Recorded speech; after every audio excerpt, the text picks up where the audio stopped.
Merhaba arkadaşlar. Bir dersimizde daha beraberiz. Bugün size yine değişik benim tasarımlarımdan birini öğretmek istiyorum. Bu masuralar bildiğiniz makine masuraları. Bunlardan küpe yapacağız. İlk şöyle yapmıştım ben. Bunlardan şu şekilde yapmıştım, hazırlamıştım ama bugünkünü biraz daha değişik yapacağız. Daha süslü olacak. Şimdi bunlar için gerekli malzemeleri bir sayalım. 4 renk delika aldım. Bunlar 11.0'lık. Evet, 11.0 delika boncuklarımız.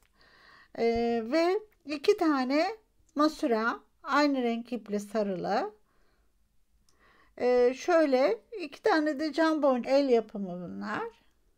Bunları da ortalarına kullanacağım böyle. Yani şu an sadece şey yapıyorum, kafamda canlandırıyorum. 2 tane arkadaşımın bana verdiği bir böyle süs papatya vardı. Onlar olabildiğince hafif malzemeleri seçmeye çalışıyoruz. Yine 2 tane kendi ellerimle topladığım tüyler, tavus kuşunun tüylerinden böyle topladığım tüyler var. Onları da kullanacağım burada. Sonra top zincirlerimiz, onların kapamaları ve şöyle tekrar bir malzeme var. Sizin elinizde başka varsa onları da koyabilirsiniz. Yani bu tabii bizim geliştikçe, ördükçe gelişecek ve şekillenecek.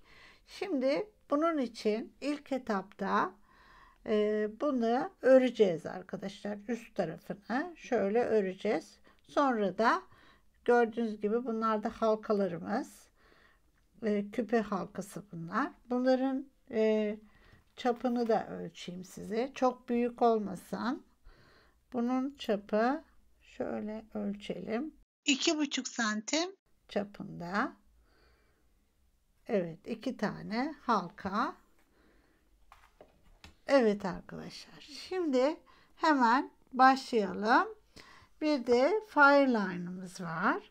Bunlar da 0,15 milim kalınlığında. Bu beyaz kullanacağım ben. Bir arkadaşıma vermiştim ölçüsünü alsın diye. O nedenle bunun kapağı yok. Bununla aynı ölçüde.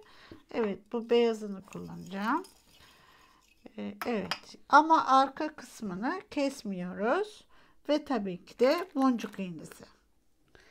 Evet arkadaşlar, şimdi burada tekli bir peyote öreceğiz. Ve aralara bunları, yani daha çok penguenin şekline göre ben hani buradaki içindeki renklere göre seçtim boncuklarımı da onlarla bir uyum içinde olsun diye. Şimdi ben ona göre aralara da bir iki tane yeşil atacağım. Buna göre bir dizayn yapalım. Evet, bir tane siyah alıyorum. Bir krem. 3 tane şöyle. 3 tane turuncu. Gene bir krem ve bir siyah alıyorum. Şöyle. Bunu şöyle elimle tutuyorum. Siyahlar üst üste gitsin istiyorum. Ve hep siyahları böyle getireceğim. Şöyle.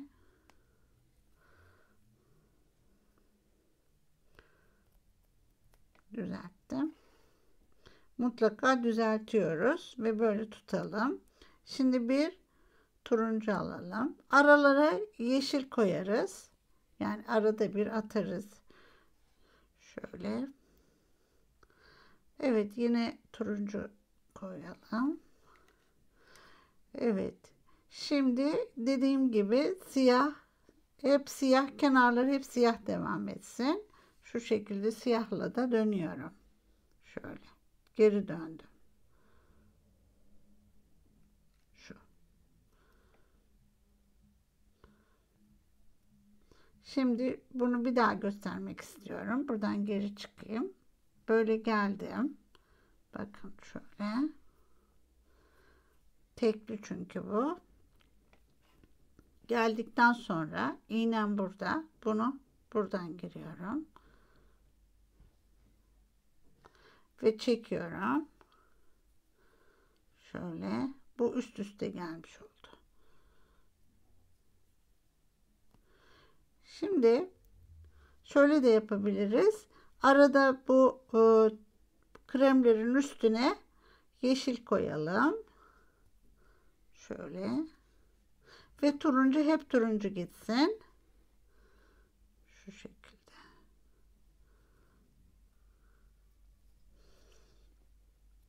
Ve şimdi yine yeşil atalım. Siyahlar siyah devam etsin. Üstüne hep siyah gelsin. Şu. Evet. Turuncuyu atalım. Arada boşlukları dolduracağız. Bu ne kadar gidecek? Halkanın boyu kadar. Onu sarmamız gerekiyor. Şuradan giriyorum. Bakın böyle. İkisinden çıkıyorum.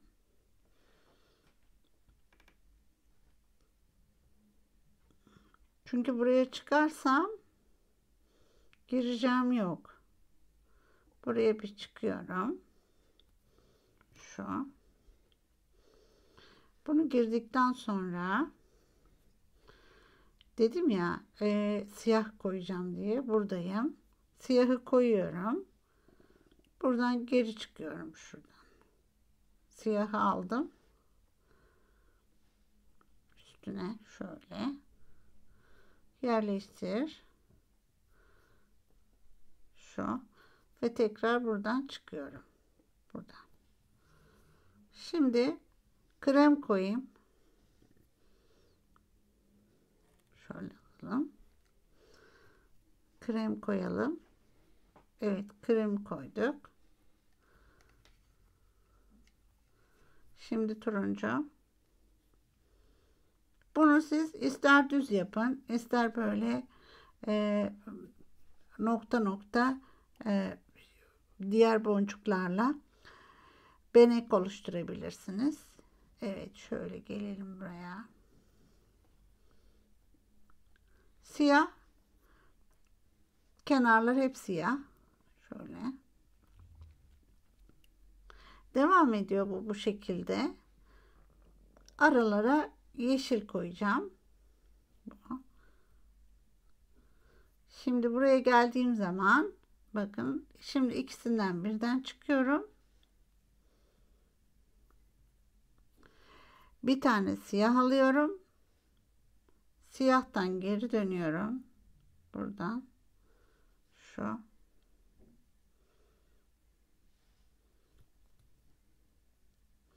Bunu düzelt. Ve buradan çıkıyorum. Tabi bunu başka türlü de yapıyorum arkadaşlar ben. Onu da göstereyim. Ben aslında o yolunu biraz daha seviyorum. Daha düzgün duruyor gibi geliyor bana. Ama bu yolu da var. Bunu da öğrenin. Şimdi şöyle.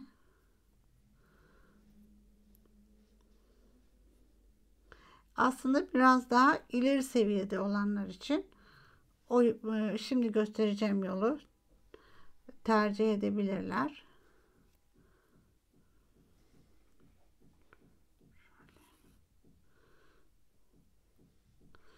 Buraya geldik. Devam ediyoruz. Şöyle alalım. Bir. Bunu da aldıktan sonra şöyle giriyorum. Bak şimdi siyahımı alıyorum. Ama buradan geri dönmüyorum. Böyle ikinci yol bu. İkinci yol seçeneğiniz. İkisine birden giriyorum.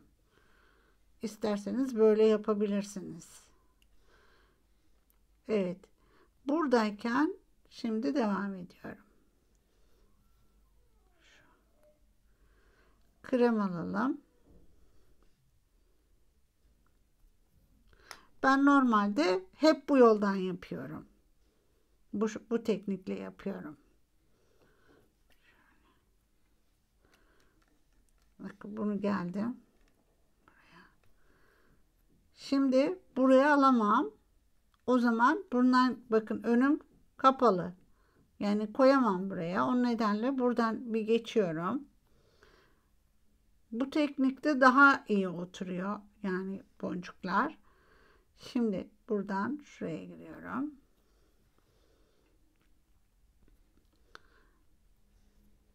Şimdi siyahı aldım. Beyaza girdim. Bakın önümde buraya krem turuncu koyuyorum ama önüm dolu. Yani onu görüyorum önün dolu olduğunu. O nedenle bir tane daha ilerliyorum. Şu. Emin olun bu çok daha güzel oluyor. Sadece hani dikkat etmemiz gerekiyor. Evet bunu da aldım. Şöyle. Şaşırmadan hani niye bu böyle oldu diye. Bakın buraya geldim mesela. Koydum. Buradan gidemiyorum. Koyamıyorum. Demek ki ilerlemem gerekiyor. Hadi bir tane daha ilerliyorum. Bundan sonra bu şekilde buraya giriyorum. Şimdi yeşil koyayım oraya. Bir tane.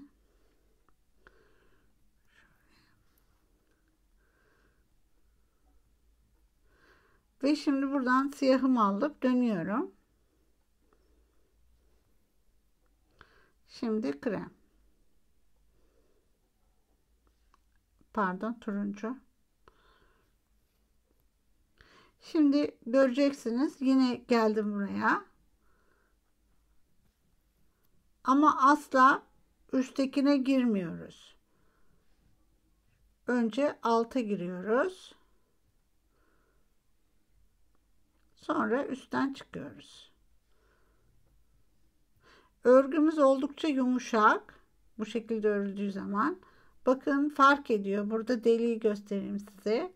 Deminki örgü tekniğiyle bu fark ediyor. Gördüğünüz gibi. O nedenle benim bu yolu tercih etmenizi öneririm.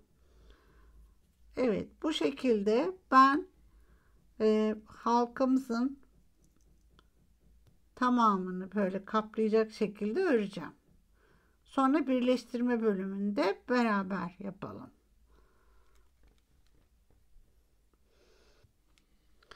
Şimdi bakıyorum tamamlamış mıyım diye. Şöyle bakacağız. Böyle bunu buraya yerleştireceğiz. Şimdi bunu ayarladıktan sonra arkadaşlar şuna da bakalım ilk etapta.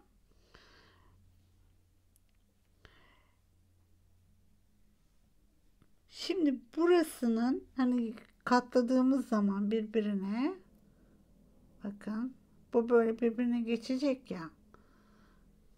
Şu şekilde birbirinin içine geçecek böyle. O nedenle buraya bakın burası yukarıda kalması lazım ki içine birbirinin içine geçsin. Buraya bir tane siyah alıp başa kadar ilerliyorum ben tekrar. Daha kolay olur sizin için. Böyle aldıktan sonra şu şekilde başa kadar ilerliyorum. Ve gelip şuna giriyorum. Çünkü sonra buraya girip bunları birbirine ekleyerek gideceğim.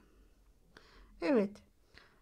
Bu şekilde ve bunu böyle bırakıyorum. Genelde ben buradan hani böyle alçak olan yerden eklemeye çalışıyorum. Onu da söyleyeyim. Evet. Şu. Geri bir daha gelmeniz lazım. Bunu almak için. Çünkü buradayken ne yapıyoruz normalde? Bir boncuk alıp buna ve buna girmeniz gerekiyor. Bu şekilde. Ama bunu alırsam ben direkt bunu alırım. Yani bununla ördüğüm zaman şöyle şöyle yapınca burada bir boşluk oluşur. O nedenle genelde böyle alt tarafta olan boncuktan başlayın. Evet, şimdi bunu bir yerleştireyim buraya. Şöyle ve eklemeyi yapalım. Şöyle güzel elimizle bastırarak. Evet, tam böyle denk geldi. Şu şekilde. Şimdi bu ipin çok sıkı sarılmış olması gerekiyor. Şimdi ipe tutturmadan arkadaşlar dikkatli bir şekilde eklemeyi yapalım. Şu bir. İplere dikkat edelim. Bunu aldım. Şimdi buna giriyorum. Şöyle. İplere dikkat edelim alttaki. Şu.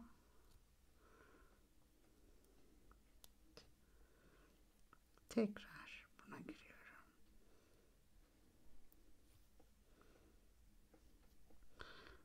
Şöyle. Buraya. Ve buna. Şimdi bir de geri döneyim.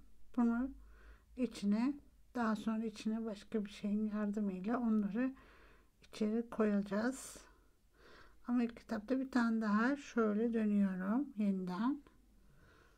Ve diğer bu ucumun yanına geleceğim. Birbirine bağlayacağım bunları. Şöyle.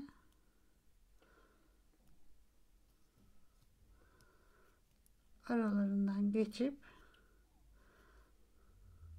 şu şekilde bunun yanına geleceğim.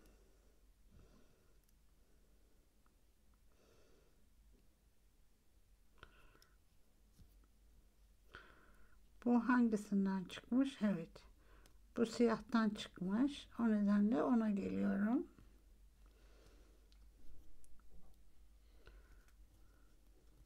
Asla alttaki ipleri tutturmuyoruz. Evet. Bunlar yan yana geldi. Bağlayacağım ama onun öncesinde bu ipimizi böyle içeri itelim.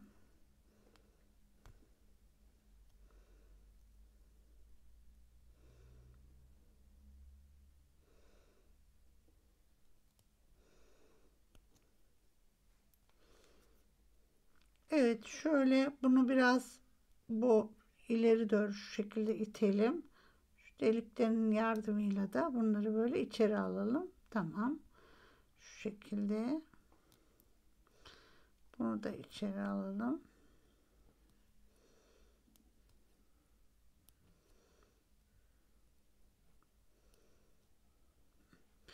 Evet.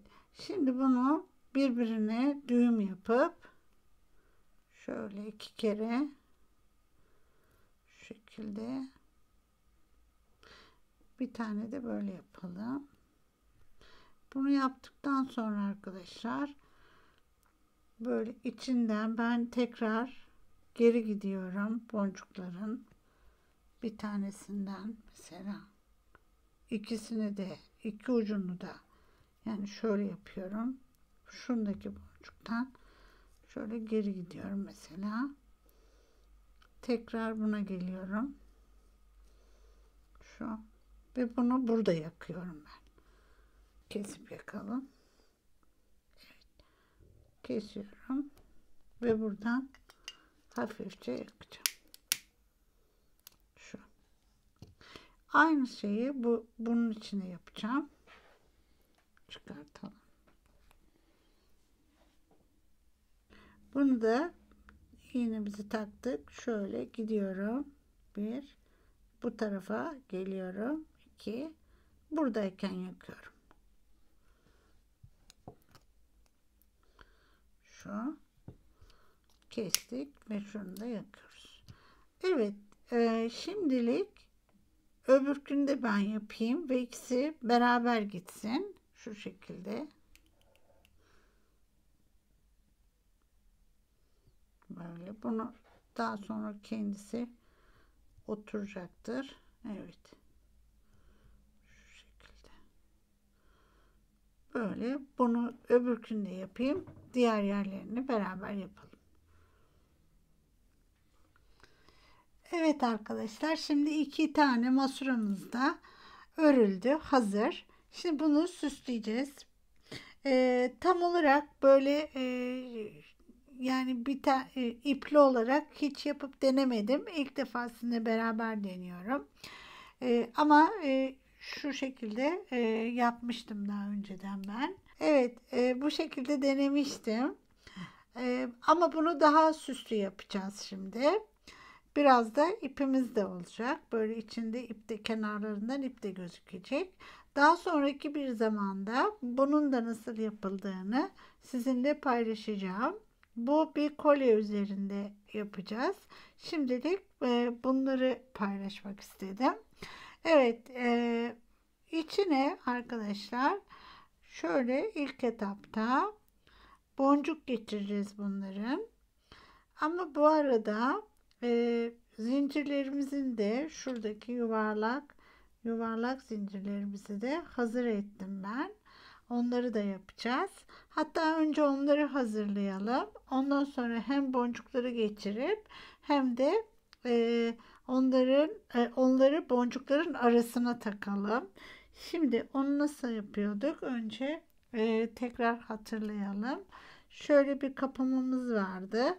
Hatırlarsanız bunu şöyle alıyorduk ve bunun içine yerleştiriyorduk. Tabii iyi tutmamız lazım. Çok da sıkmadan şöyle, çok sıkmayacağız. Şu şekilde tam bu bir başını bunun içine yerleştireceğiz. Bu kapamalar satılıyor arkadaşlar. Şöyle, evet. Bunu bu şekilde yaptıktan sonra bir tane iğne ile bu iki ucunu birbirine değdirin şu şekilde. Şöyle birbirinin, yani tam birbirinin yanına getirmiş olun. Evet, şimdi öbür ucunda yapalım.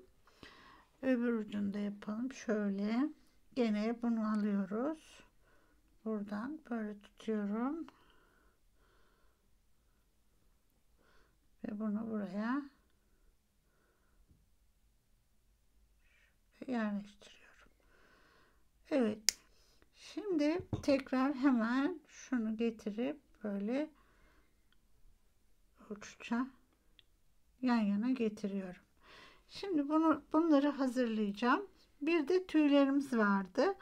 Evet, bu tüyleri arkadaşlar önce bir temizleyelim. Çünkü bunlar gerçekten tavus kuşunun olduğu bir çiftlikte topladım ben bunları. Evet, Fethiye'de tavus kuşlarının olduğu bir çiftliğe gitmiştik arkadaşlarla. Orada topladım. Bu da İran tavuğunun e, tüyü. Bu şekilde. Orada da onlar da vardı.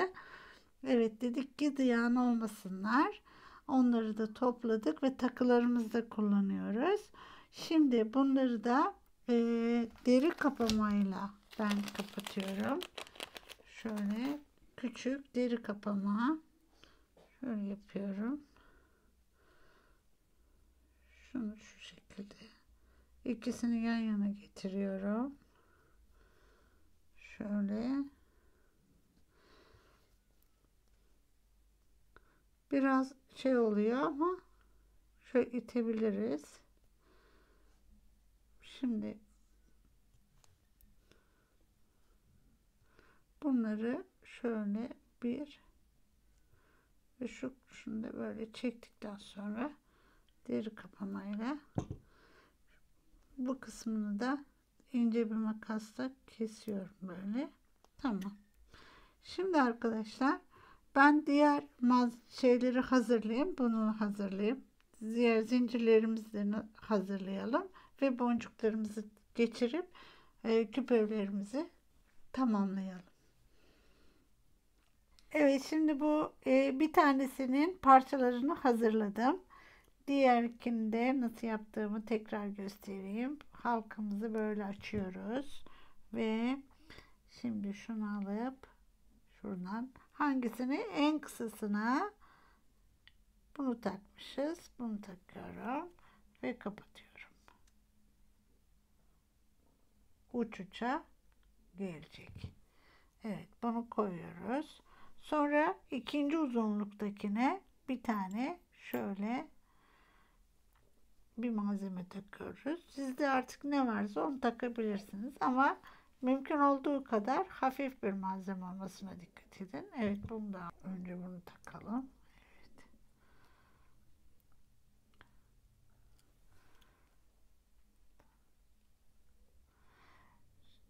Tam uçuşa gelecek yine. Evet arkadaşlar, şimdi papatyamızı da buraya takalım. Buraya püskül de takabilirsiniz. Küçük bir püskül. Şöyle yapalım. Şuradan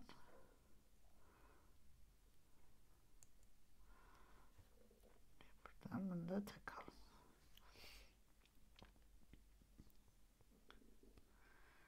Şimdi arkadaşlar bunları halkamızın üzerine yerleştireceğiz. Ama öncelikle yine şunu da yerleştirdim ben. Bunu da beraber yapalım.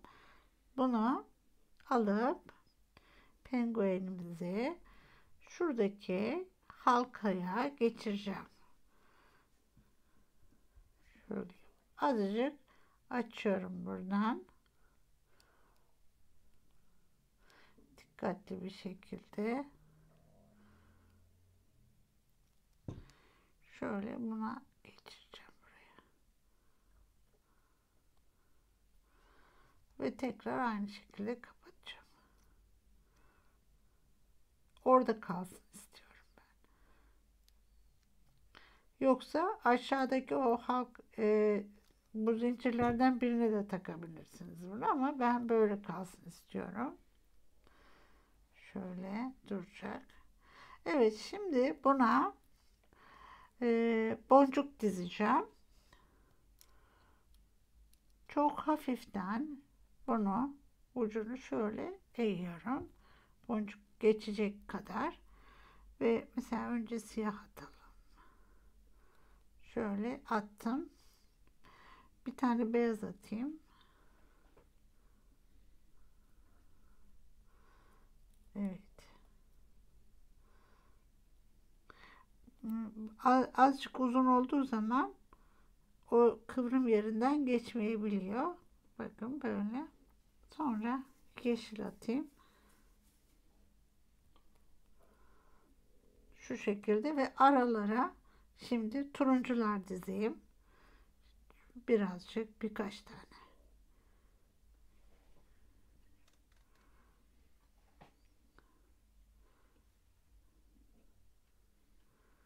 Şöyle yapalım. Bunun ilk başına bunu takalım. Şimdi.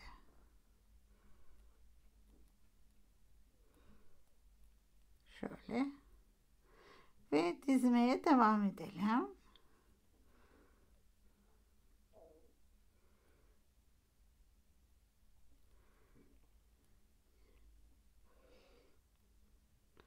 Bu arada yine renkler kullanabiliriz.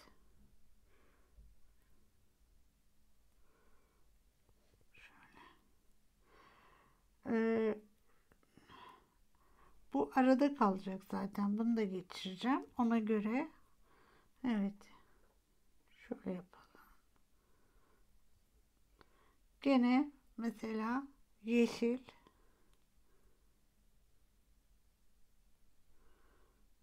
krem,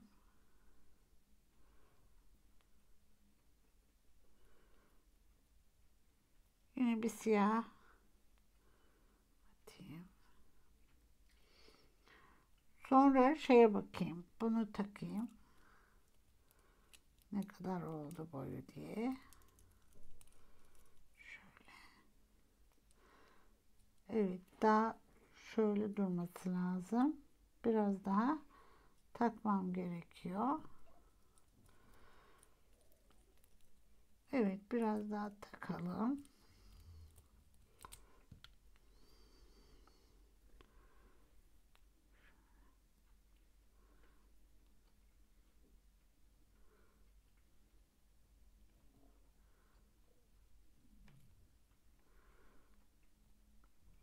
Böyle. Şimdi arkadaşlar öbürlerini takacağım ama önce bunu yerine takalım. Şöyle taktık yerine. Ve tam dibine mesela bunu takalım. Şöyle. Şu şekilde.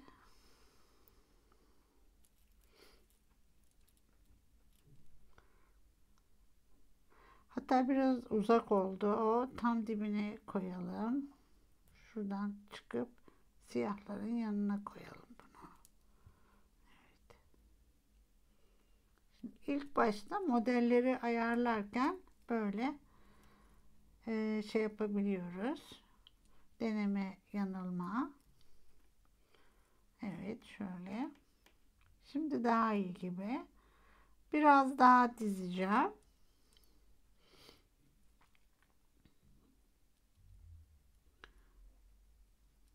Mesela 3 tane dizdim. Bunu takacağım.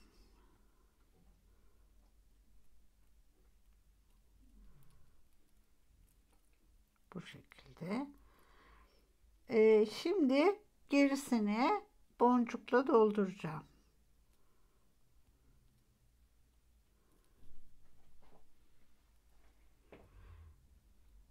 Araya yine o siyahlı grubu yapalım. Yeşil atayım. Krem.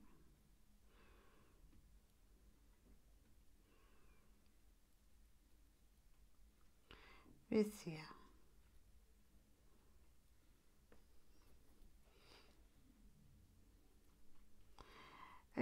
İsterseniz biraz daha takabiliriz.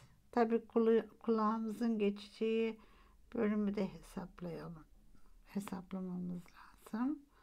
Şimdi bu kadar yeter. Bunu da tekrar şöyle tutup düzeltiyorum. Demin açmıştık ya, onu şimdi düzeltiyorum. Bu şekilde çevirelim. Evet, böyle oldu. Şöyle oldu. Kulağımıza burası geçen kısmı. Evet, şöyle duracak. İsterseniz bunu şunun alt tarafına da koyabiliriz. Veya işte bunlardan birinin ucuna takabiliriz. Bu penguenimizi oraya takabiliriz. Belki daha şık olabilir. Bir de onu deneyelim. Evet arkadaşlar, bunu buradan çıkardım şimdi. Bunu da şu halkalardan birine takabiliriz. Şöyle.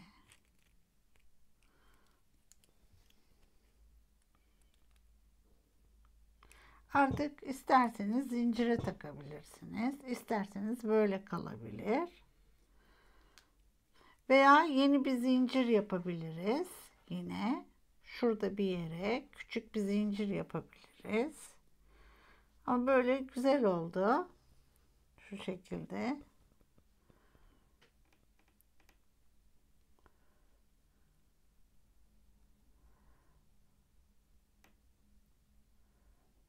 Böylece bir küpemiz oldu. Ama bunu dediğim gibi şuraya bir yere de takabiliriz.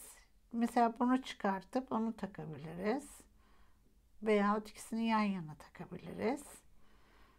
Hangisini isterseniz. Evet. Diğerini de tamamlayayım.